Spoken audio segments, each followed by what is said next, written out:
எரேமியா தீர்க்கதரிசன புஸ்தகம் 31 அதிகாரம் 13 வசனத்தை நாம் முதலாவது வாசிக்க போகிறோம். கர்த்தர் அந்த வசனத்தை வாக்குத்தத்தமாக இந்த மாதத்திலே ஆண்டவர் தர இருக்கிறார். எரேமியா 31 அதிகாரம் 13 வசனம் இப்படியாக சொல்கிறது. பின்பகுதி, நான் அவர்கள் துக்கத்தை சந்தோஷமாக மாற்றி அவர்களை சந்தோஷப்படுத்துவேன். ஹல்லேலூயா. நான் அவர்கள் துக்கத்தை சந்தோஷமாக மாற்றி சந்தோஷப்படுத்துவேன். ஹல்லேலூயா. சந்தோஷமாக மாற்றி சந்தோஷப்படுத்துவேன். துக்கத்தை, சஞ்சலத்தை நீக்கி, அந்த இடத்துல நீங்கள் வாசிப்பீங்கன்னு சொன்னா 31 அதிகாரம் 13 வசனத்துல அங்கே சஞ்சலம் நீங்க அவர்களை சந்தோஷப்படுத்துவேன் என்று ஆண்டவர் அங்கே சொல்லுகிற நம்ம பார்க்கிறோம். நம்முடைய வாழ்க்கையில் இருக்கிற சஞ்சலங்கள், துக்கங்கள் எல்லாவற்றையும் மாற்றுவதற்குரிய வல்லமை நம்முடைய ஆண்டவருக்கு இருக்கிறது. அல்லேலூயா. இது இஸ்ரவேல் ஜனங்களுக்கு கொடுக்கப்பட்ட ஒரு வாக்குத்தத்தம். அவருடைய வாழ்க்கையில துயரத்தினாலும் சஞ்சலத்தினாலும் அவர்கள் பாதிக்கப்பட்ட நிலைமையில் இருந்த பொழுது கர்த்தர் இந்த வாக்குத்தத்தை அவர்களுக்கு தருகிறார். இந்த வாக்குத்தத்தம் அவருடைய வாழ்க்கையிலே பாபிலோனிலிருந்து சிறையிருப்பிலிருந்து அவர்கள் வந்த பிற்பாடு அவருடைய வாழ்க்கையிலே நிறைவேறுவதை நாம் காண முடியும். இப்படியாக துக்கம் சந்தோஷமாக மாறும் என்கிற காரியம் வேதத்தின் பல பகுதியில் இருக்கிறது. யோவான் 16 அதிகாரம் 20 வசனத்திலே, யோவான் 16:20 நீங்கள் வாசிக்கும் போது அங்கே இயேசு சொல்கிறார், உங்கள் துக்கம் சந்தோஷமாக மாறும் என்று சொல்கிறார். your grief will turn to joy. உங்களுடைய துக்கத்தை சந்தோஷமாக மாற்றுவேன் என்று ஆண்டவர் சொல்லியிருக்கிறார். என்னுமாக சங்கீதம் 30 சங்கீதம் 11 வசனத்தில் நீங்கள் வாசிக்கும் பொழுது அங்கே சங்கீதக்காரன் சொல்கிறார், என் புலம்பலை ஆனந்த களிப்பாக மாற்றினீர். என் புலம்பலை ஆனந்த களிப்பாக மாற பண்ணினீர். அல்லேலூயா. துக்கத்தை, புலம்பலை, சஞ்சலத்தை மாற்றுகிற கர்த்தர் நம்முடைய ஆண்டவர். எத்தனை பேர் விசுவாசிக்கிறீங்க? ஆண்டவருடைய நாமம் மகிமைப்படுவதாக. இங்க வந்திருக்கிற நம்முடைய வாழ்க்கையிலும் கூட அநேக நேரத்திலே சஞ்சலத்தினாலும் துக்கத்தினாலும் நாம் நிறைந்திருக்கலாம். ஆனால் இந்த மாதத்திலே கர்த்தர் கொடுக்கிற ஒரு ஆசீர்வாதமான வாக்குத்தத்தம், ஆண்டவர் துக்கத்தையும் சஞ்சலத்தையும் மாற்றுகிறவர். அல்லேலூயா. ஒரு உதாரணத்தை இன்றைக்கு வேதத்திலிருந்து உங்களோடு நான் பகிர்ந்து கொள்ள விரும்புகிறேன். ஒரு தம்பதியினரை உங்களுக்கு முன்பாக நான் வைக்க விரும்புகிறேன். அவருடைய வாழ்க்கையிலே காணப்பட்ட துக்கத்தை எப்படி ஆண்டவர் சந்தோஷமாக மாற்றினார்.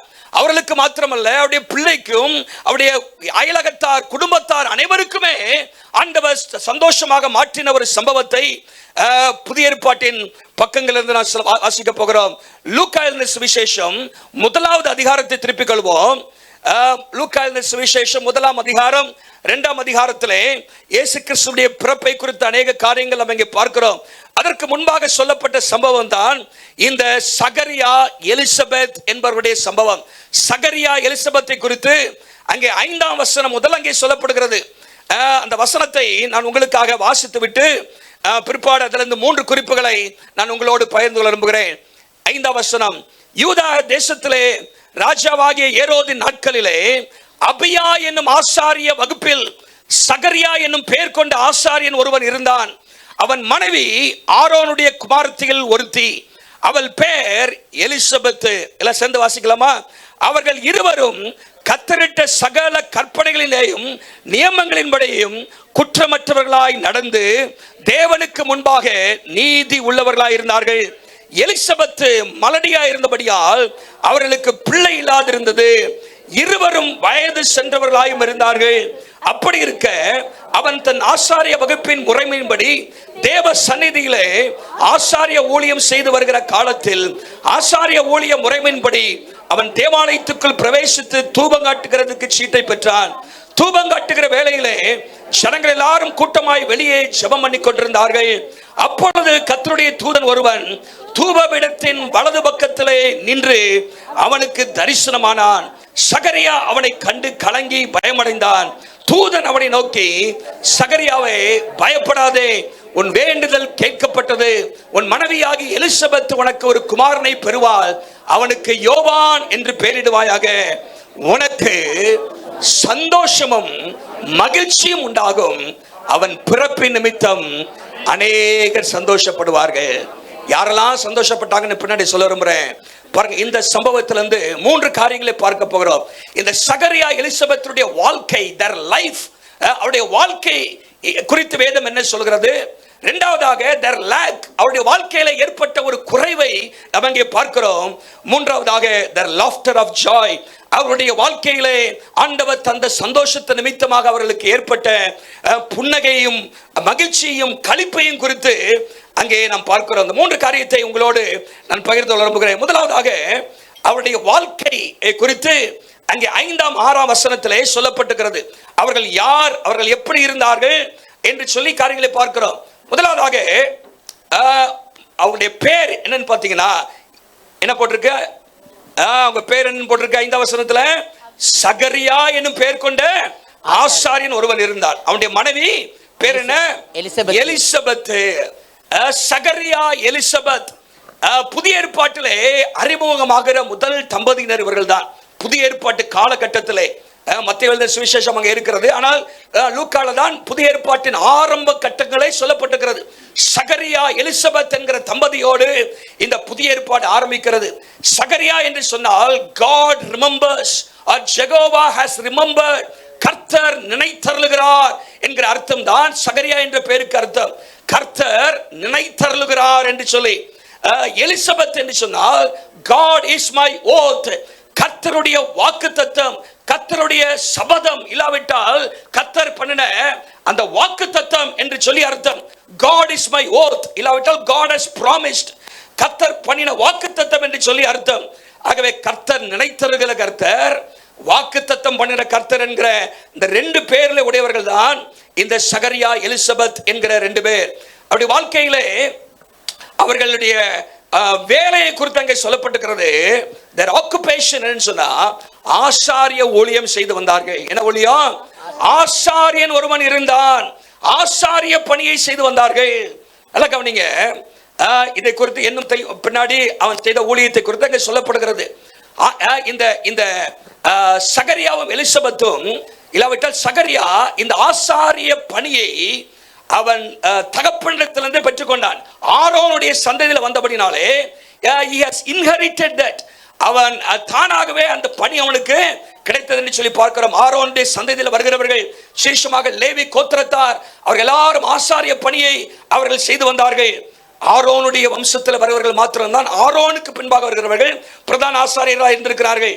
நீங்க இங்க பாத்தீங்கன்னா இந்த சகரியா காலகட்டத்தில் கிட்டத்தட்ட 20,000 18,000 20,000 ஆசாரியர்கள் அங்கே இருந்தார்களாம் இஸ்ரவேல்ல. ஹல்லேலூயா!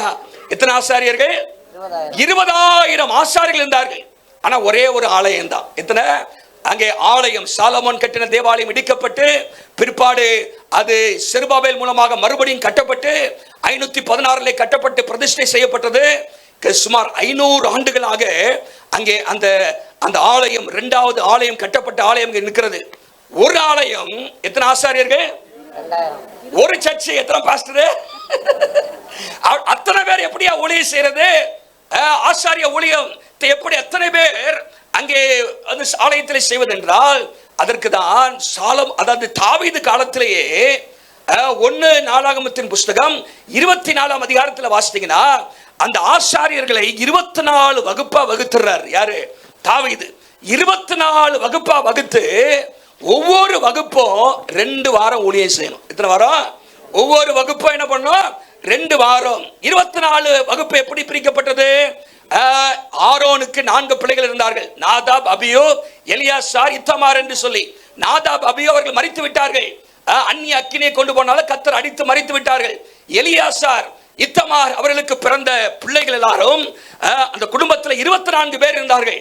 அந்த 24 பேருடைய அடிப்படையிலே தாவீது 24 வகுப்பாக பிரிச்சு என்ன பண்ணணும்?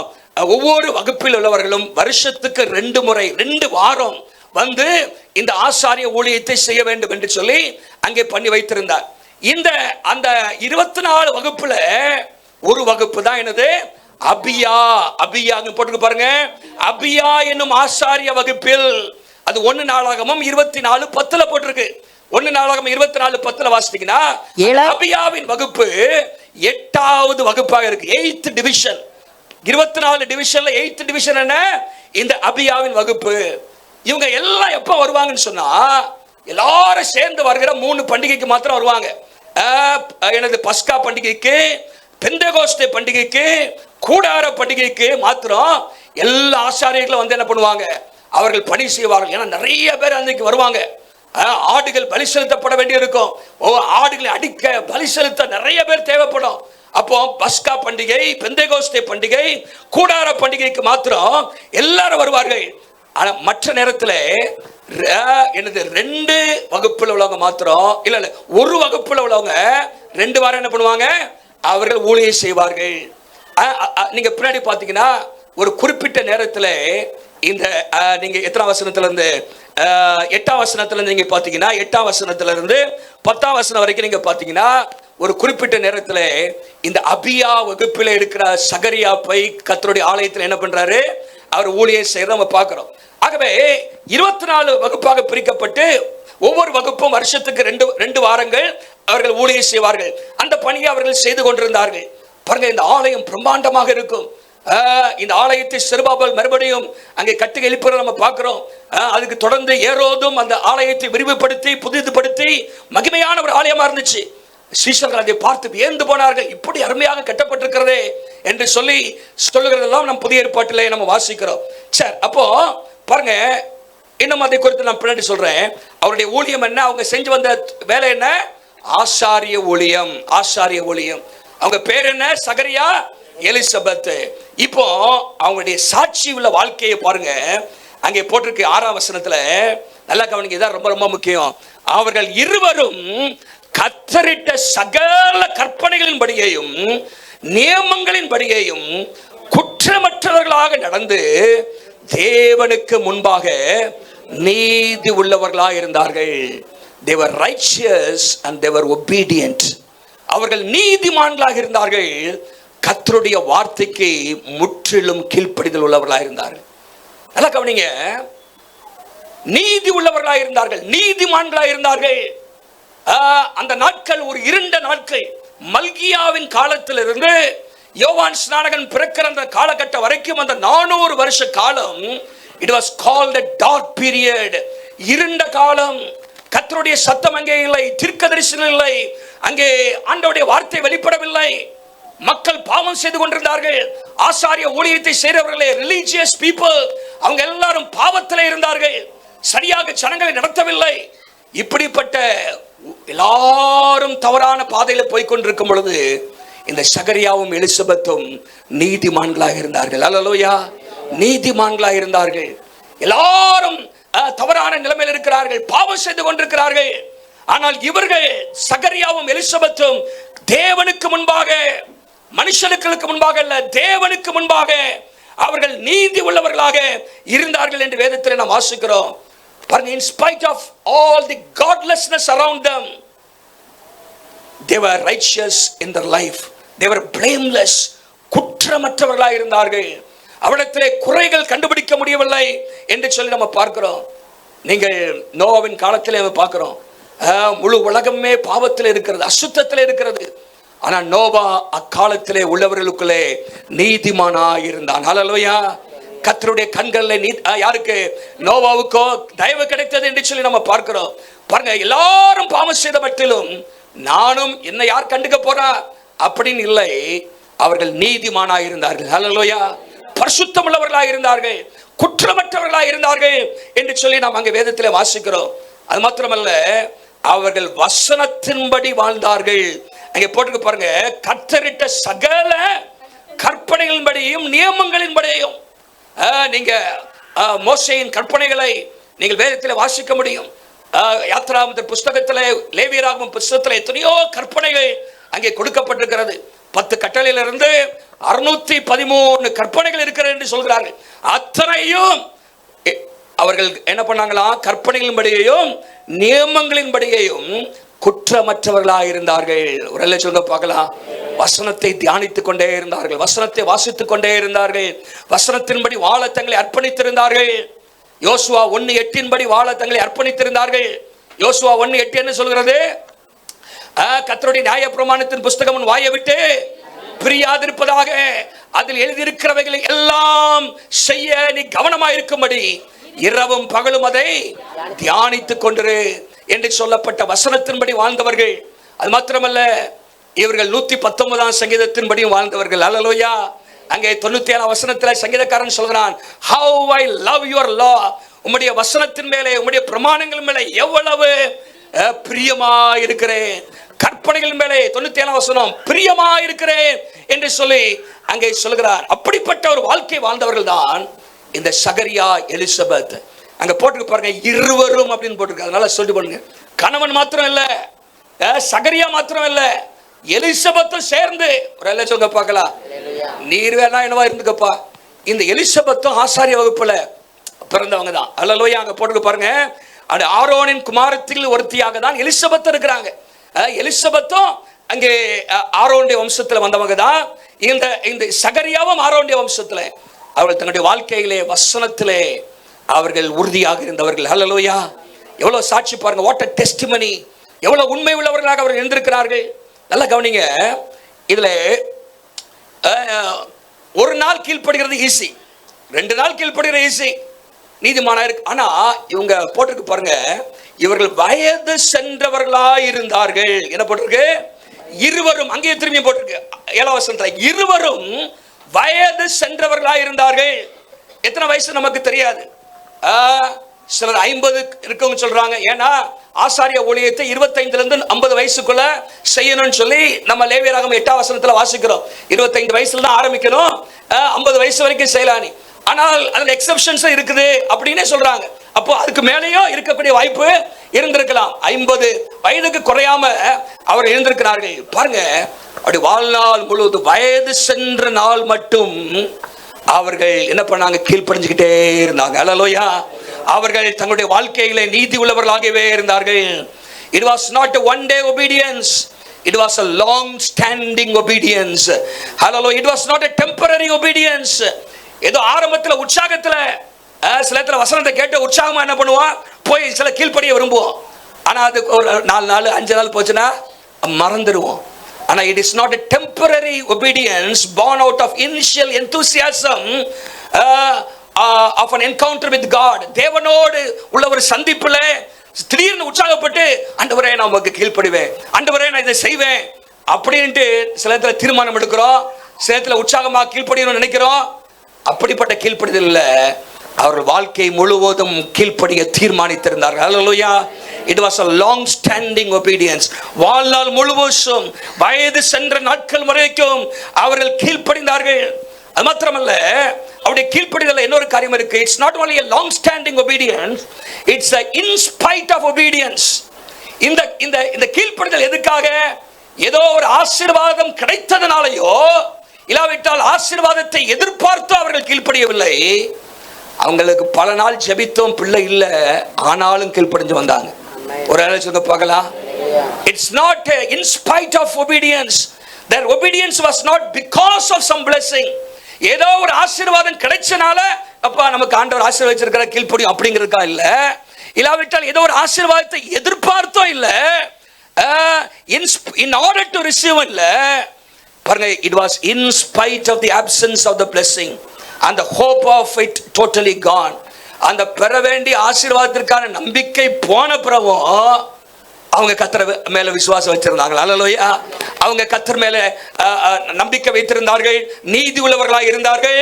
அது மாத்திரமல்ல, குற்றமற்றவர்களாக இருந்தார்கள், வசனத்தின்படி வாழ தங்களை அர்ப்பணித்திருந்தார்கள். நம்முடைய வாழ்க்கையை சற்று யோசித்து பாருங்க. நீங்க எல்லா நேரத்திலும் எது நடந்தாலும் கர்த்தருடைய வசனத்துக்கு நான் கீழ்ப்படிவேன். அல்லேலூயா. ஏதோ ஆசீர்வாதம் கிடைக்கிறதுக்காக அல்ல, இல்லாவிட்டால் கிடைச்சனால அல்ல, எல்லா நேரத்திலும் கர்த்தருக்கு கீழ்ப்படி. அதான் சகரியாவின் வாழ்க்கை. அல்லேலூயா. பின்னாடி தேவதூதன் தரிசனமாகி சொல்றதெல்லாம் பார்க்கிறோம், யோவான் பேரிடுவாயான்னு சொல்லி. நீங்க பின்னாடி பாத்தீங்கன்னா யோவான் பிறந்த உடனே அங்கே எத்தனாம் வசனத்துல 59 இருந்து 63 வரைக்கும் வாசித்தீங்கன்னா, இப்ப யோவான் பிறந்துட்டாரு, எலிசபெத் சகரியா இருக்கிறாங்க, உறவினர்களா இருக்கிறாங்க. உறவினர்களா சொல்றாங்க, இந்த பையனுக்கு பிறந்த அந்த பையனுக்கு என்ன பேரிடணும்? சகரியான்னு பேரிடணும். ஏன்னா தகப்பன் பேரை தான் பிள்ளை வச்சுக்கணும்னு சொல்லி சகரியான்னு பேரிடணும் அப்படிங்கிறாங்க. உடனே மரியாதை அந்த எலிசபெத் சொல்றாங்க, இல்ல என்ன பேரிடணும்? யோவான்னு பேரிடணும்னு சொல்றாங்க. அப்போ எல்லாரும் சொல்றாங்க, யோவான்ங்கிற பேர்ல நம்முடைய வட்டாரத்தில் யாருக்குமே அந்த பேரே இல்லையே, நம்முடைய உறவினர்கள் மத்தியிலோ நம்முடைய வம்சத்திலோ அந்த பேர் யாருக்குமே இந்த பேர் இல்லையே என்று சொல்லிட்டு யார்கிட்ட போறாங்க? தகப்பன்ட்ட போறாங்க. தகப்பன் யாரு? சகரேட்ட போறாங்க. அவர் பேச முடியாம இருக்கிறாரு. இப்போ அங்க பாத்தீங்கன்னா அவர்கிட்ட கேட்கிறாங்க, என்னப்பா பேர் வைக்கிறது? அவரும் சொல்றாங்க, யோவான்னு பேர் வைக்கணும் அப்படின்னு. நல்ல இருவரும் ஒருமனப்பட்டு யோவான்னு பேர் வைக்கணும். குடும்பத்தார் எல்லாரும் என்ன சொல்றாங்க?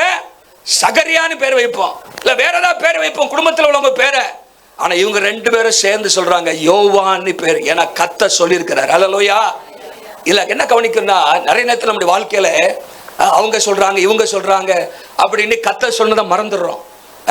எங்க தாய் தகப்பன் சொன்னாங்க, மாமனார் சொன்னாரு, இவங்க சொன்னாங்க, பாட்டி தாத்தா சொன்னாங்க, இவங்க நெருக்குறாங்க, என்ன என் குடும்பத்துல பிரஷர் ரொம்ப இருக்குது, ஆகவே என்ன பண்ணுவோம் அப்படின்னு சொல்லி நிறைய பேரு ஆண்டவர் சொல்றா சொல்லிட்டு போறாரு, நமக்கு என்ன இவங்க கூட தான் வாழ போறோம் அப்படின்னு சொல்லி என்ன பண்றாங்க? நிறைய நேரத்துல குடும்பத்தாருடைய பேச்சை கேட்டு கர்த்தருடைய வார்த்தையை மறந்துடுறோம்.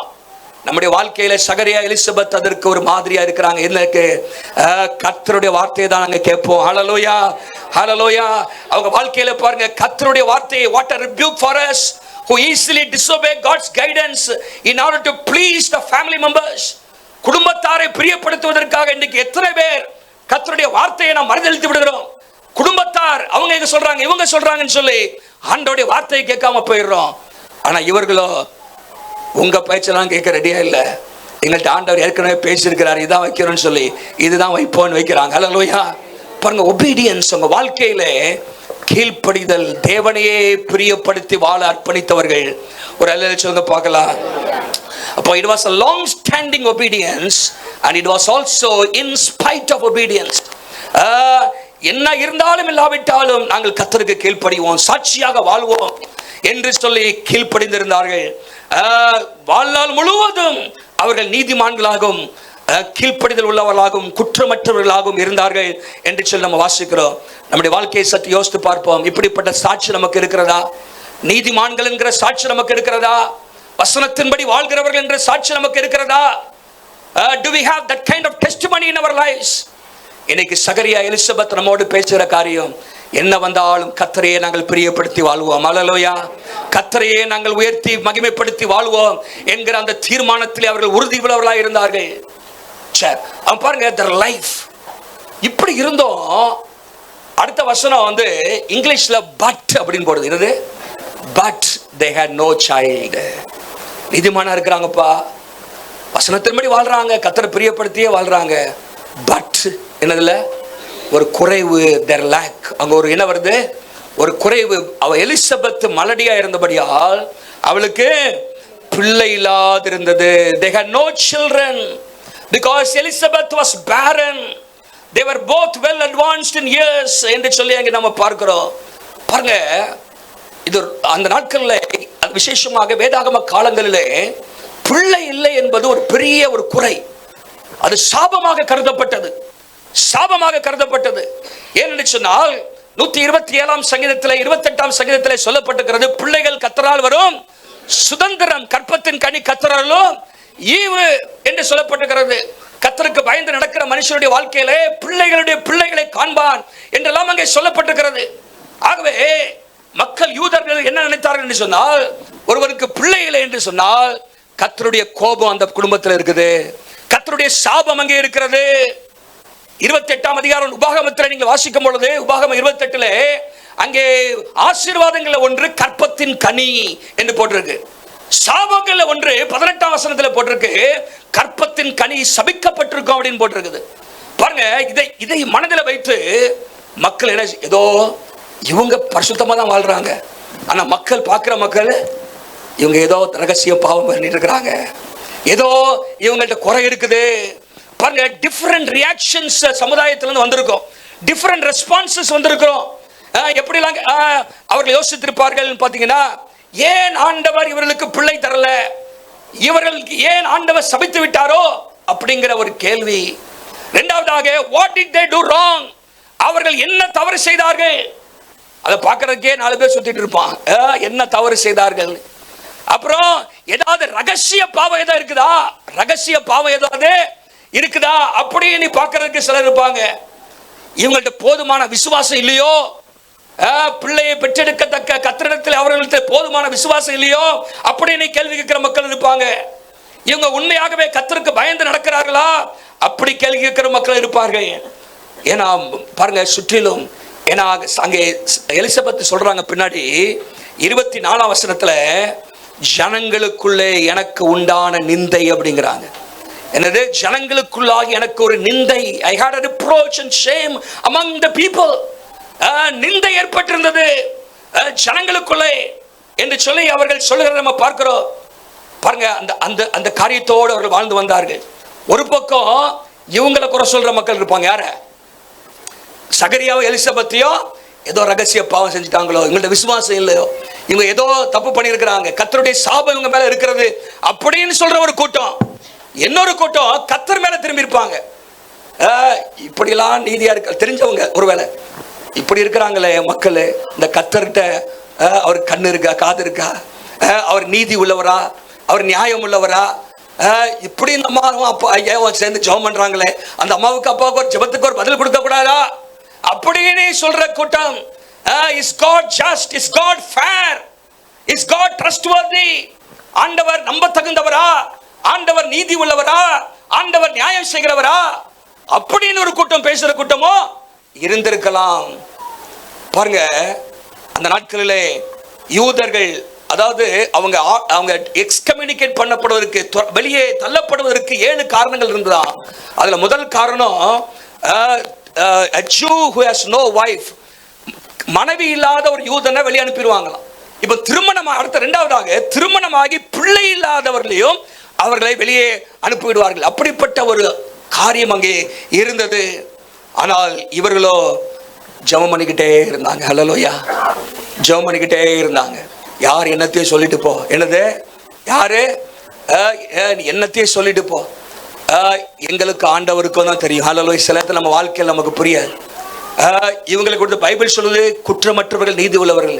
ஆனா சுத்தி உள்ளவன் சொல்லுவான் ஏதோ தப்பு வச்சிருக்கிறான், ஏதோ வந்துட்டு நடக்காததுக்கு காரணம், ஏதோ இவங்க வாழ்க்கையில் ஏற்பட்ட இழப்புக்கு காரணம், இவங்க வாழ்க்கையில சில காரியங்கள் வரவில்லை அதுக்கு காரணம், ஏதோ ஆண்டவர் கோபாக்கினை சாபம், ஆண்டவருடைய ஆசீர்வாத குறைச்சல் வாழ்க்கையில் இருக்கிறது அப்படின்னு சொல்ற கூட்டம் இருக்கலாம். ஒரு பக்கம் மக்கள் பேசுகிறார்கள், இன்னொரு பக்கம் ஆண்டவருடைய ஜெபம் பண்ணாலும் பதில் வர மாட்டேங்குது. என்னது? ஜெபம் பண்ணாலும் என்ன வர மாட்டேங்குது? பதில் வர மாட்டேங்குது. God was silent. ஜெபம் பண்ணிக்கிட்டே இருக்கிறாங்க. திருமணமாகி எத்தனையோ வருஷங்கள் ஆகிவிட்டது. ஜெபம் பண்ணிக்கிட்டே இருக்கிறாங்க. ஆண்டவரே, இந்த மாதிரி ஒரு நிந்தை இருக்கிறதே, இப்படி இருக்கிறதே ஆண்டவரே, ஒரு பிள்ளையை தாரு ஆண்டவரே என்று சொல்லி ஜெபம் பண்ணிட்டே இருக்கிறாங்க. அது ஜெபத்துக்கு என்ன இல்லை, பதில் வரவே இல்லை. delay or God is silent. நம்முடைய வாழ்க்கையில சிலத்துல இப்படிப்பட்ட சூழ்நிலை வரும்போது உங்களுக்கு தானா என்ன வரும்? என்னடா கிறிஸ்தவ வாழ்க்கை, சிலர் அங்கே போனாலே நம்மளை பற்றி இப்படி தான் சொல்கிறாங்க, அங்கே போவே கூடாது, அங்கே இப்படி பண்ணக்கூடாது, அப்படிலாம் யோசனைகள் வரும்.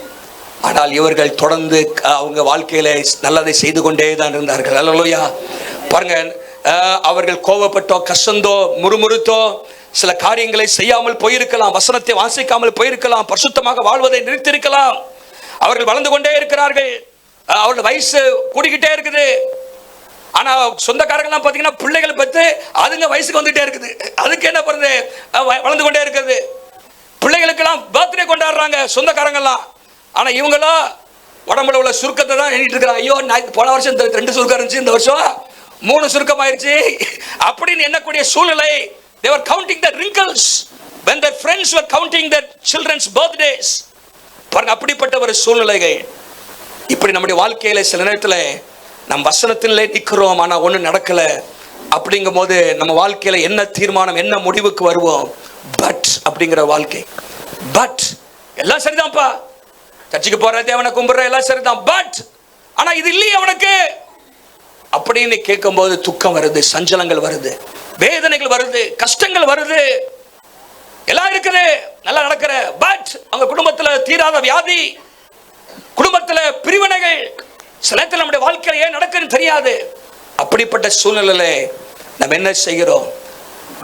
பாருங்க, நம்முடைய வாழ்க்கையில சில நேரத்தில் உபத்திரவங்கள் நம்ம குடும்பத்தில் நம்ம, அதாவது கிளீவிங் அண்ட் கிளெஃப்ட் அப்படிங்க, அதான் சிலத்துல கணவன் மனைவிக்குள்ளாக அந்த பாடுகள் வரும்பொழுது உறவு நல்லா பலப்படுது, நல்லா சேர்ந்து இன்னும் ஜெபம் பண்ணணும் அப்படின்னு சிலத்துல கிளெஃப்ட் உண்டாகுது. ஆனா அந்த குடும்பத்துல பிரிவு இல்லை, இணக்கமும் இன்னும் அவர்கள் உருக்கமாக சேர்ந்து இருந்தார்கள் என்று நம்ம சொல்லி பார்க்கிறோம். ஆனா ஒன்னே ஒண்ணு நீ அறிந்திருக்க வேண்டும், வாழ்க்கையில ஏற்பட்ட அந்த அந்த அந்த குறைவு, அதுல ஒரு நோக்கம் இருக்கிறது. வாழ்க்கையில தேவ திட்டம் தேவ நோக்கம் அறியாமல் எந்த முடிவுக்கு நம்ம வந்துடக்கூடாது. ஒரு அல்ல சொல்லுங்க பார்க்கலாம். We should not come to a conclusion without knowing the God's plan, God's program and God's purpose. ஆண்டவருடைய நோக்கம், ஆண்டவருடைய திட்டம், the plan of God, the program of God, the purpose of God. ஆண்டவர் நம்முடைய வாழ்க்கையில சில நோக்கங்களை வச்சிருக்கிறாரு, அது நமக்கு தெரியாது. ஆனால் கர்த்தர் நிச்சயமாகவே உண்மைக்கு பதில் நிச்சயமாகவே உண்டு. உண்மை உள்ள வாழ்க்கைக்கு நிச்சயமாகவே பலன் உண்டு. நீ உண்மையாகவே நடந்து கொண்டே இருப்பாய் என்று சொன்னால் கர்த்தர் திடீரென்று நம்மை சந்திப்பார். நம்முடைய வாழ்க்கை பயணத்தில் ஆண்டவர் குறுக்கிடுவார். ஆண்டவர் உண்மையை பார்க்கிறார். பாருங்க, their barrenness was attributed not to God's curse but to God's plan and purpose என்பதை மறந்து போயிடக்கூடாது. அநேகருடைய வாழ்க்கையில வேதாகமத்தில் நீங்கள் பார்க்கும் பொழுது வில்டர்னஸ், வனாந்திரங்கள் இருந்தது. மோசேயுடைய வாழ்க்கையிலே வனாந்திரம் இருந்தது, யோசேப்புடைய வாழ்க்கையிலே வனாந்திரம் இருந்தது, தாவீதுடைய வாழ்க்கையிலே வனாந்திரம் இருந்தது. ஏன் நம்முடைய ஆண்டவராக இயேசு கிறிஸ்துடைய வாழ்க்கையிலும் வனாந்திரம் இருந்தது. வனாந்திரம் இல்லாதபடிக்கு தேவ ஆசீர்வாதத்தை வாழ்க்கையில பெற முடியாது. ஹல்லேலூயா. நம்முடைய வாழ்க்கையில வனாந்திரத்தின் ஊடாக தான் ஆண்டவர் கானானை சுதந்தரிக்க வைத்திருக்கிறார். பாருங்க, முற்பிதாக்கள் என்று சொல்கிறோம், ஆபிரகாம், ஈசாக்கு, யாக்கோபு, இவருடைய வாழ்க்கையில நீங்க பாத்தீங்கன்னா பேரனஸ் இருந்துச்சு, மலட்டு தன்மை. சாரால் பிள்ளை இல்லாமல் இருந்தார்கள், ரெபேக்கால் பல வருஷமாக பிள்ளை இல்லாமல் இருந்தார்கள், ஈசாக்குடைய மனைவி. மூன்றாவதாக ராகேல் பிள்ளை இல்லாமல் இருந்தார்கள். பேரனஸ், வில்டர்னஸ், பேரனஸ், பேட்டில்ஸ், இதெல்லாம் நம்முடைய வாழ்க்கையில ஏதோ ஒரு நோக்கத்திற்காக தான் கர்த்தர் வைக்கிறார். ஹல்லேலூயா. எத்தனை பேர் விசுவாசிக்கிறீங்க? வாழ்க்கையில பாத்தீங்கன்னா அவனுடைய லைஃப் சாட்சி உள்ள, குற்றமற்ற, கீழ்ப்படிதல் உள்ள வாழ்க்கை, எந்த குறையும் இல்லாத ஒரு வாழ்க்கை. ஆனாலும் அவருடைய வாழ்க்கையில ஒரு குறைவு இருந்துச்சு. அதன் மத்தியிலும் கர்த்தரை தேடுவதை அவர்கள் நிறுத்தி விடவில்லை. ஹல்லேலூயா. நம்முடைய வாழ்க்கையில சில நேரத்துல கேள்விகள் வரலாம். ஏன் எனக்கு, why me அப்படிங்கிற கேள்வி வரலாம். how long அப்படிங்கிற கேள்வி வரலாம். why me என்ன, ஏன் நான், எத்தனையோ பேர் இருக்கிறாங்க, அவங்களுக்கு வராம எனக்கு ஏன் வந்துச்சு இந்த பிரச்சனை. ரெண்டாவது, how long, வந்துருச்சு, இது எவ்வளவு நாள் தான் இருக்க போதோ அப்படிங்கிற அடுத்த கேள்வி how long. ஆண்டவரே ஜெபமிட்டே இருக்கிறேன், ஏன் பதில் வரல அப்படிங்கிற ஒரு கேள்வி. நம்முடைய வாழ்க்கையில இப்படிப்பட்ட கேள்விகள் வரும் பொழுது கர்த்தரையே நம்பி இருக்கணும். ஹல்லேலூயா. உம்முடைய சித்தம் நடக்கட்டும், உம்முடைய நோக்கம் என் வாழ்க்கையில பரிபூர்ணமாக நிறைவேறட்டும் என்று சொல்லி பாருங்க. துக்கம் அவருடைய வாழ்க்கையில் இருந்தது, நிந்தைகள் இருந்துச்சு, ஆனால் கர்த்தர் விட்டு விடல. ஹல்லேலூயா. மூன்றாவது பாயிண்ட் அவர் சொல்ல விரும்புறது, கர்த்தர் எப்படி அவங்க வாழ்க்கையில துக்கத்தை சந்தோஷமாக மாற்றினார் என்பதை நம்ம பார்க்க போகிறோம். the laughter of joy, their blissfulness, their joy, அவங்க வாழ்க்கையில எப்படி ஆண்டவர் அற்புதங்களை செய்தார் பாருங்க. அவங்க ஜெபம் பண்ணிட்டே இருக்கிறாங்க, ஜெபத்தை மாத்திரம் விடல. ஆண்டவரே அற்புதம் செய்யுங்க, நீங்க ஜீவன் உள்ளவர், நீ விடுதலை தருகிறவர், என் வாழ்க்கையில நம்முடைய சித்தம் நிறைவேறட்டும் அப்படின்னு சொல்லி ஜெபத்தை மாத்திரம் விடவே இல்லை. அதுக்கு ஆதாரம் பின்னாடி இருக்குது. ஜெபத்தை மாத்திரம் என்ன பண்ணல, விடல. ஒரு அல்ல சொல்ல பார்க்கல. அவங்க வாழ்க்கையில சோர்ந்து போகாம ஜெபம் பண்ணணும். லூக்கா 18:1 சொல்லுகிறது, சோர்ந்து போகாமல் ஜெபம் பண்ணுங்கள், இடைவிடாமல் ஜெபம் பண்ணுங்கள், ஜெபம் பண்ணுங்கள், கர்த்தர் கிரியை செய்வார். என்ன நடக்குது பாருங்க. ஆண்டவர் என்ன செஞ்சாரு, நீங்க அங்கே 13ஆம் வசனத்துல ஆண்டவர் ஜெபத்துக்கு பதில் கொடுக்கறதை நம்ம அங்க பார்க்கிறோம். ஹல்லேலூயா. சகரியாவுடைய பேருக்கு அர்த்தமே கர்த்தர் நினைத்தருளுகிறார். ஹல்லேலூயா. நினைச்சிருப்பான், என் பேரு கர்த்தர் நினைத்தருளுகிறாரு, ஆனா எனக்கு என்ன கர்த்தர் எனக்கு இது வரைக்கும் வயசாயிட்டே போது கர்த்தர் நினைக்கவே இல்லையே. கர்த்தர் வாக்குத்தத்தம் பண்ணுகிறார், ஆனா ஒண்ணு நடக்கலையே. சில நம்முடைய வாழ்க்கையில அப்படிப்பட்ட சூழ்நிலைகள் வரலாம், ஆனால் கர்த்தர் கிரியை செய்தார். ஹல்லேலூயா. இப்ப பாருங்க, அடுத்ததாக பார்க்கிறோம் 8ஆம் வசனத்துல இருந்து நீங்க வாசித்தீங்கன்னா 8ஆம் வசனத்துல இருந்து 10ஆம் வசனம் வரைக்கும் 3 எதிர்பாராத காரியங்கள் நடக்குது. ஒரு சொல்லுங்க பார்க்கலாம். எதிர்பாராத காரியம் நடக்குது. 3 unexpected things happened in the life of Zachariah and Elizabeth. முதலாவது என்ன நடக்குதுன்னா, ஒரு unexpected opportunity அவனுக்கு கிடைக்குது. ஒரு எதிர்பாராத ஒரு வாய்ப்பு கிடைக்குது.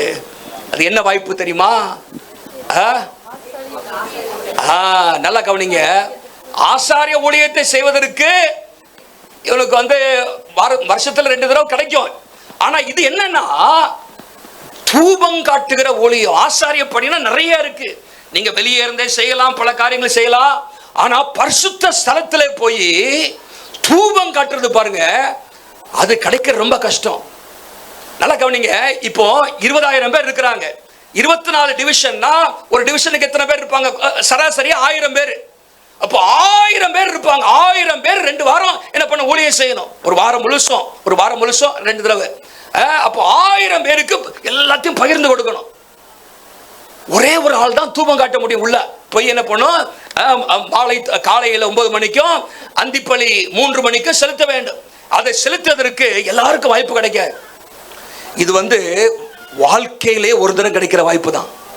Once in a lifetime opportunity. எல்லாம் சொல்லுங்க, once in a lifetime opportunity இந்த சகரியாவுக்கு கிடைக்குது. ஒரு ஆளே சொல்லுங்க பார்க்கலாம். நிறைய பேர் அதுக்காக ஏங்கிட்டு இருப்பாங்க. ஐயோ, தூபம் காட்டுகிற ஒரு பணி, அங்க போய் மக்களுக்காக தூபம் என்பது மக்களுக்காக ஜெபத்தை ஏறெடுக்கிறது. அது ஆசாரியர்கள் பரிசுத்த ஸ்தலத்தில் போய் செய்யக்கூடியது. அன்னைக்கு சீட்டு போடுறாங்க பாருங்க, அது சகரியா பேர்ல விழுந்துருது. ஹல்லேலூயா. அன்னைக்கு அவனுடைய அந்த 8ஆம் வகுப்புல, அபியாவுடைய வகுப்புல அவன் ஒரு வாரத்தில் ஊழியம் செய்யறதுக்காக வராரு. வரும் பொழுது அந்த ஊழியத்தை, தூபம் காட்டுற ஊழியத்தை யாரு செய்யறான்னு கேட்டு சீட்டு போட்டா யார் பேர்ல விழுது? வாய்ப்பை ஆண்டவர் தருகிறார். சொல்லுங்க பார்க்கலாம். எதிர்பாராத, நினைச்சே பார்த்திருக்க மாட்டாரு. நம்முடைய வாழ்க்கையில சில நேரங்களில் கர்த்தர் எதிர்பாராத வாய்ப்புகளை ஏற்படுத்துகிறார். எதிர்பாராத காரியங்களை நம்முடைய வாழ்க்கையில செய்கிறார். நீ நினைச்சே பார்த்திருக்க முடியாது. இது எத்தனையோ பேர் இருக்காங்க, எனக்கு எங்கேயா கிடைக்க போகுது. ஆண்டவன் ஜெபத்தை கேட்டுக்கிட்டே இருக்கிறார். ஹல்லேலூயா. ஆண்டவர் நம்முடைய நம்ம மேலே சீட்டு விழத்தக்கதாக காரியங்களை செய்வார். நம்முடைய வாழ்க்கையில் அற்புதங்களை செய்வார். It was once in a lifetime opportunity that was given to Zachariah on the particular week. அந்த வாரத்திலே அந்த பணியை செய்வதற்கு இந்த சகரியா பேர்ல என்னது சீட்டு விழுந்தது. ஒரு ஆளே சொல்ல பார்க்கலாம். அங்கதான் பார்க்குறோங்க. It was a high honor. அதை சில ஆசாரியர்கள் வாழ்நாள் முழுசா அது அவங்களுக்கு கிடைக்காம போயிருமா. அவங்களுக்கு அந்த தூபம் காட்டுற வேலை அவங்க வாழ்நாள் முழுசுமே அவங்களுக்கு கிடைக்காம போறதுக்கு நிறைய வாய்ப்புகள் இருக்கிறது. எப்போவாது தான் கிடைக்கும். அந்த வாய்ப்பை ஆண்டவர் சகரியாவுக்கு கொடுத்தார். ஒரு அல்ல சொல்லுங்க பார்க்கலாம். Unexpected opportunity. இரண்டாவதாக 11ஆம் வசனத்துல நீங்க வாசித்தீங்கன்னா, அப்பொழுது கர்த்தருடைய தூதன் ஒருவன் தூபபீடத்தின் வலது பக்கத்தில் நின்று அவனுக்கு தரிசனமானான். இரண்டாவது அன்எக்ஸ்பெக்டட் விசிட்டர். எதிர்பாராத ஒரு சந்திப்பு ஏற்படுது. ஒரு அல்ல சொல்லுங்க பார்க்கலாம். எப்பவுமே அங்க போய் கேப்ரியல் தூதன் நிக்க மாட்டான். ஏன்னா இங்க பாத்தீங்கன்னா, இங்க சகரியா தூபபீடத்தை எடுத்துக்கொண்டு உள்ளே போகிறார். அது வாழ்க்கையிலே அவருக்கு கிடைத்த ஒரு பெரிய வாய்ப்பு. இரண்டாவதாக ஒரு எதிர்பாராத சந்திப்பு அங்க ஏற்படுகிறது. Unexpected visit of an angel. ஒரு தூதன் நிக்கிறாயா, அவனுக்கு தூக்கி வாய்ப்பு. என்னடா அது, இது மாதிரி ஒரு கேள்விப்பட்டதே நம்ம இல்லையே. இத்தனை வருஷங்கள் சாலமோன் ஆலயத்தை கட்டின நாள் முதற்கொண்டு இன்னும் ஆசாரிய அந்த கால்கள் இருந்து தேவ மகிமை இறங்கி இருக்கிறது. ஆனா ஒரு தூதன் நின்று தரிசனமானதை குறித்து கேள்விப்படலையே. இதுவரைக்கும் நடந்திராத சந்திப்புகள் நம்ம வாழ்க்கையில் நடக்கும். ஹல்லேலூயா. எத்தனை பேர் விசுவாசிக்கிறீங்க? ஏன்னா ஆண்டவர் ஜெபத்தை கேட்டுக்கிட்டே இருக்கிறாரு. அவன் உண்மையை பார்த்துக்கிட்டே இருக்கிறார். உண்மையை பார்த்துட்டே இருக்கிறார். God has been watching his faithfulness. அவன் உண்மையை பார்த்துக்கிட்டே இருக்கிறாரு. ஜெபத்தை கேட்டுக்கிட்டே இருக்கிறாரு. முதல் வாய்ப்பு என்ன? முதல் எதிர்பாராத காரியம் என்ன? ஒரு எதிர்பாராத வாய்ப்பு, அன்எக்ஸ்பெக்டட் ஆப்பர்ச்சுனிட்டி. இரண்டாவதாக அன்எக்ஸ்பெக்டட் விசிட்டர். ஒரு எதிர்பாராத சந்திக்கிற ஒரு நபர் நிக்கிறாங்க. ஹல்லேலூயா. மூணாவது எதிர்பாராத செய்தியை கொண்டு வந்திருக்கிறார். Unexpected message. ஒரு சொல்லுங்க பார்க்கலாம். Unexpected message. அங்கே எதிர்பாராத ஒரு செய்தி அங்கே யாருக்கு உண்டாகிறது? சகரியாவுக்கு. 13:14 சொல்ற சகரியாவே என்று பேர் சொல்லி சொல்றாரு. ஹல்லேலூயா.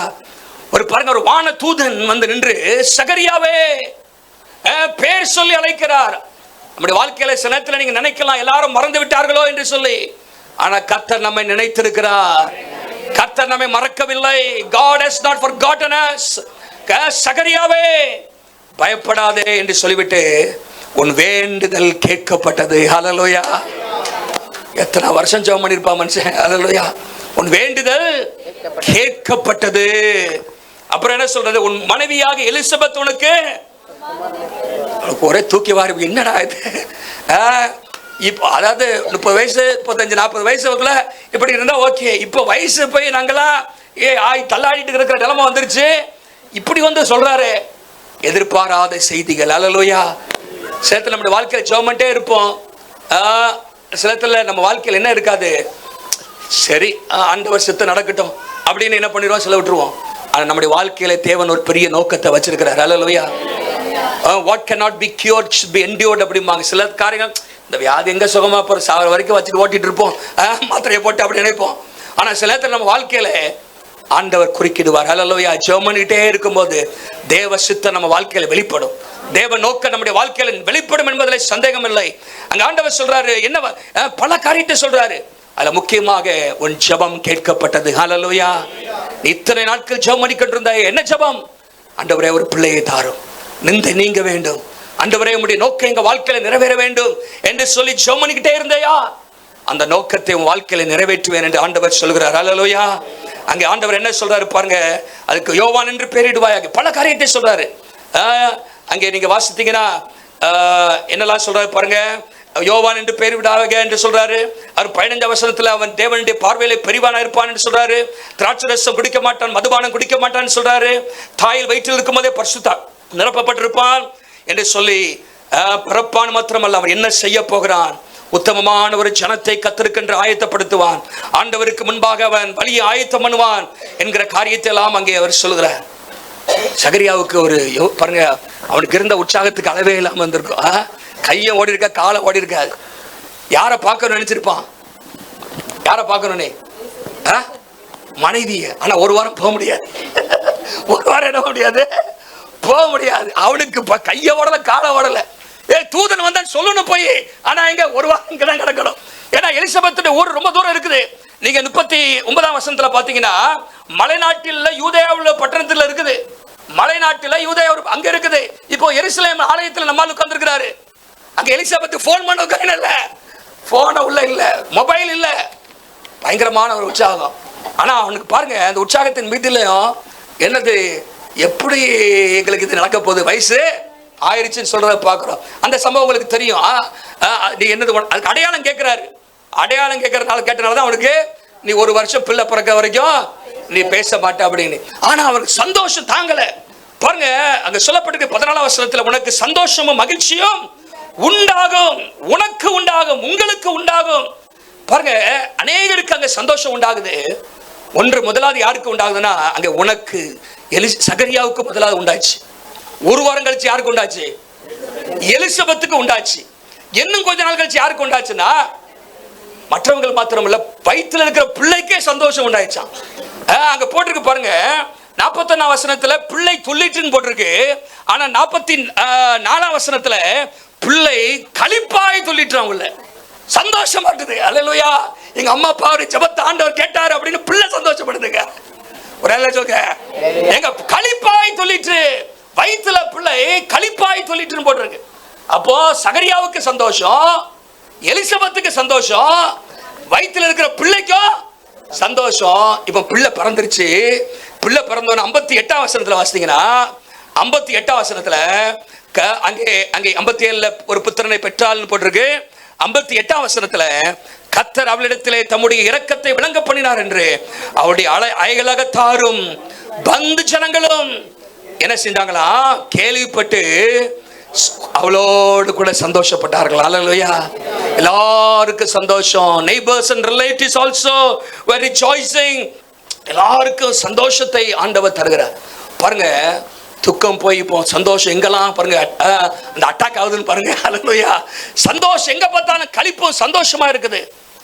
காரணம் என்னன்னா, எலிசபெத்தும் சகரியாவும் அவர்கள் எடுத்த தீர்மானத்திலே உண்மையாகவே இருந்தார்கள். அல்லேலூயா. வாழ்க்கையில ஏற்றங்கள் வரலாம், குறைவுகள் வரலாம், வாழ்க்கையில சஞ்சலங்கள் வரலாம், துயரங்கள் வரலாம், வாழ்க்கையில நிந்தைகள் மனுஷர்களால் வரலாம், மற்ற ஜந்துக்களால் வரலாம்.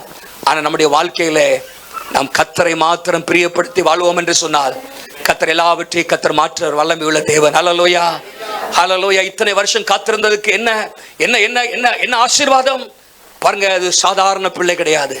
இவர்கள் ஆசாரிய வகுப்பிலேயே வந்து கொண்டிருக்கிறார்கள். ஆசாரிய வகுப்பு பாருங்க. அங்கே யாரு? சகரியா, சகரியோட அப்பா, அவங்களுடைய தாத்தா, அவங்களுடைய பூட்டன் எல்லாரும் ஆசாரியர்கள்.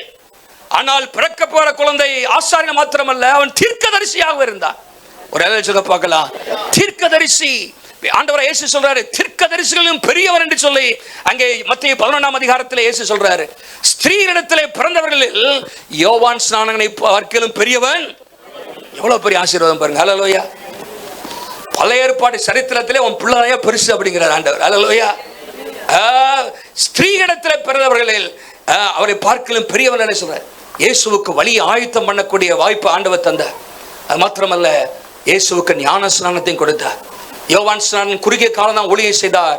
ஆனால் சரித்திரத்திலே சரித்திர ஆசிரியர்கள் சொல்கிறார்கள், சுமார் 10 லட்சம் பேருக்கு அவர் சத்தியத்தை அறிவித்து அநேகரை மனம் திரும்புவதற்கு நேராக நடத்தினார். ஹல்லேலூயா. இவன் போய் தேடி போகல. அவர் யாரை தேடி வராங்க? யோவானை தேடி எல்லாம் வராங்க. அங்கே இருந்து பல இடங்கள்ல இருந்து யோவானை தேடி வராங்க. அவன் வந்தா சொல்ற காலி விரும்பாம குட்டிய மனம் திரும்ப அப்படிங்கிறான். ஆனா மனம் திரும்பி தோத்துற அல்லேலூயா ரட்சிக்கிறேன் படுறேன் அப்படின்னு சொல்லி மனம் திரும்பி ஞானஸ்நானம் பெற்று போறாங்க. அவ்வளவு வல்லமையான ஒரு தீர்க்கதரிசி. ஹல்லேலூயா. எலிசபெத்துக்கும் சகரியாவுக்கும் ஆண்டவர் கொடுத்தார். ஹல்லேலூயா. நம்முடைய வாழ்க்கையில சில நேரத்தில் தாமதங்கள் அது தேவ நோக்கத்தையும் திட்டத்தையும் நம்ம வாழ்க்கையில கொண்டு வெளிப்படுது. ஹல்லேலூயா. தேவன் ஒரு பெரிய திட்டத்தை வச்சிருக்கிறாரு, பெரிய நோக்கத்தை வச்சிருக்கிறாரு. உங்க வாழ்க்கையில சோர்ந்து மாத்திரம் போயிடக்கூடாது, விடாபடியா இருக்கணும். அவள் வாழ்க்கையில பாருங்க, their obedience was not because of or in order to, கிடைப்பதற்காகவோ இல்லாவிட்டால் கிடைத்தனாலேயோ இல்லை. என்ன வந்தாலும் உண்மை பின்பற்றுவேன் ஆண்டவரே, பிரியப்படுத்துவேன் ஆண்டவரே, உண்மையா இருப்பேன் ஆண்டவரே, வசனத்தின்படி நியமங்களின்படி குற்றமற்றவர்களாக இருப்போம் என்று சொல்லி அவர்கள் வாழ்ந்தார்கள். அவங்க வாழ்க்கையிலே கர்த்தர் பெரிய ஆசீர்வாதத்தை கர்த்தர் கொடுத்தார். ஹல்லேலூயா. உத்தமமான ஒரு பெரிய கூட்டத்தை யோவான் கர்த்தருக்காக ஆதாயப்படுத்தினார். இயேசுவுக்கு ஞானஸ்நானம் கொடுத்த ஒரு பெரிய பாக்கியம். எவ்வளவு பெரிய பாக்கியம் பாருங்க. ஹல்லேலூயா. இயேசுவை அறிமுகப்படுத்தினவன் அந்த யோவான் தான். இதோ உலகத்தின் பாவத்தை தீர்க்கிற சுமந்து தீர்க்கிற தேவ ஆட்டுக்குட்டி என்று சொல்லி நம்முடைய வாழ்க்கையில சொல்ல விரும்புறது என்னன்னா, சிலத்தில் நம்முடைய வாழ்க்கையில நீங்க நினைக்கிற மாதிரி தூதன் வந்து நிக்காம இருக்கலாம். ஆனா கர்த்தர் ஏதோ ஒரு சந்திப்பை நம்ம வாழ்க்கையில் ஆண்டவர் தருவார். சிலத்தில் ஒரு வயதில் பிள்ளை இல்லாமல் இருக்கலாம். ஆனா உங்க வாழ்க்கையில ஏதோ தேவ பிரதான ஒரு திட்டத்தை நோக்கத்தை ஆண்டவர் நிறைவேற்றுவார். உங்களை கொண்டு உங்க வாழ்க்கையில ஆண்டவர் செய்ய நினைத்திருக்கிற காரியத்தை ஆண்டவர் செய்ய முடிப்பார். நீங்க செய்ய வேண்டியது பாருங்க, ஏன் இந்த சம்பவத்தை அங்கே லூக்கா ஆரம்பத்தில் எழுதி வைக்கிறார்னா, God is a God who answers prayer. ஆண்டவர் ஜெபத்துக்கு பதில் கொடுக்கிறவர். Hallelujah. The power of prayer. ஜெபத்துக்கு ஆண்டவர் பதில் தருகிறார். சோர்ந்து போகாமல் ஜெபத்துக்கு பதில் உண்டு, ஊக்கமான ஜெபத்திற்கு பதில் உண்டு என்பதை அங்கே காண்பிக்கிறதை பார்க்கிறோம். அது மாத்திரமல்ல, உண்மையாய் கர்த்தரை பின்பற்றுதல் ரொம்ப ரொம்ப முக்கியம். Faithfulness matters. Your faithfulness matters. அவங்க வாழ்க்கையில உண்மையாக இருந்தார்கள். அவர்கள் ஜெபம் பண்ணிக்கிட்டே இருந்தாங்க, ஊழியம் செஞ்சுக்கிட்டே இருந்தாங்க. பாருங்க, ஆசாரிய ஊழியனாலே மற்றவர்களுக்காக ஜெபம் பண்ற ஊழியம் அப்படிதானே. இவங்களுக்கு பிள்ளை இல்லை, ஜெபத்துக்கு பதில் இல்லை, ஆனா மற்றவங்களுக்காக ஜெபம் பண்ணணும். எப்படி நம்ம நினைப்போம், என் ஜெபத்துக்கே ஒன்றும் பதில் கிடைக்கல, உனக்கு பேர் எனக்கு ஜெபம் பண்ண போறேன். அப்படி இல்லை. எனக்கு ஆண்டவர் நோக்கத்தை வச்சிருக்கிறார், நிறைவேற்றுவதனால என் வேலை உனக்காக ஜெபம் பண்றது. ஹல்லேலூயா. பாருங்க, சாக்ரிஃபிஷியலா அவங்க செஞ்சாங்க அந்த ஊழியத்தை. அவங்க ஜெபத்துக்கு அவங்க வாழ்க்கையில சில ஆசீர்வாதம் கிடைக்கல, அதனால மற்றவர்களுக்காக அவங்க ஜெபம் பண்றதை விட்டுறல.